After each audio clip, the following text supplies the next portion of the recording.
essendo un velivolo trainer, ovvero da addestramento, l'M346 ha un'elevata manovrabilità grazie ai materiali di costruzione e al raccolto peso-potenza minimo e alle varie soluzioni aerodinamiche. Proprio su questo che può un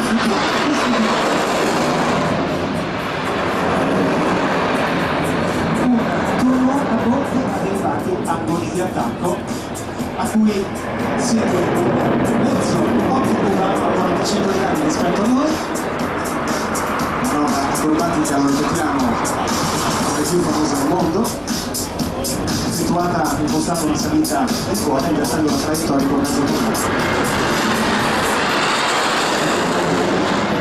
Questo proposito è necessario verificare la sicurezza dei propri verticali nel caso del 346 è inferiore rispetto ad altri velivoli proprio grazie alle prestazioni e dalla sua incredibile manovrabilità.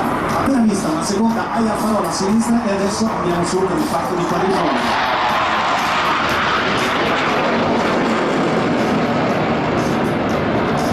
Velivolo da addestramento fino al fissato aereo cosiddetto Kershaw, ovvero un aereo dotato di un sistema che prevede il superamento dei limiti aerodinamici a prescindere da quelli che sono gli input del pilota dal sistema.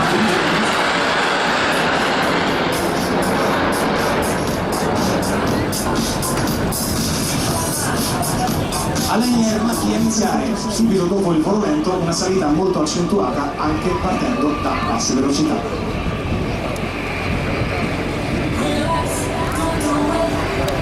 Termina il volo lento, tutto motore dentro per iniziare il volo.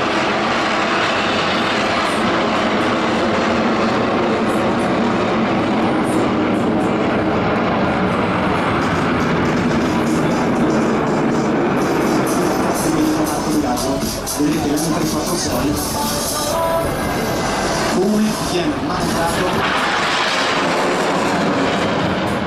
Noi in gergo tecnico diciamo in forza brutta, ma vedete lo spazio di viaggio è inferiore a 500 metri, inferiore a 400 metri addirittura.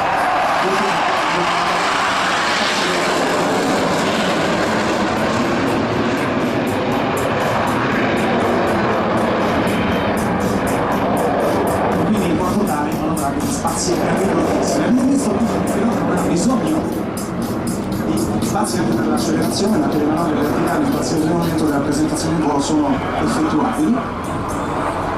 Ed ora un passaggio ad alta velocità come un velivolo fighter.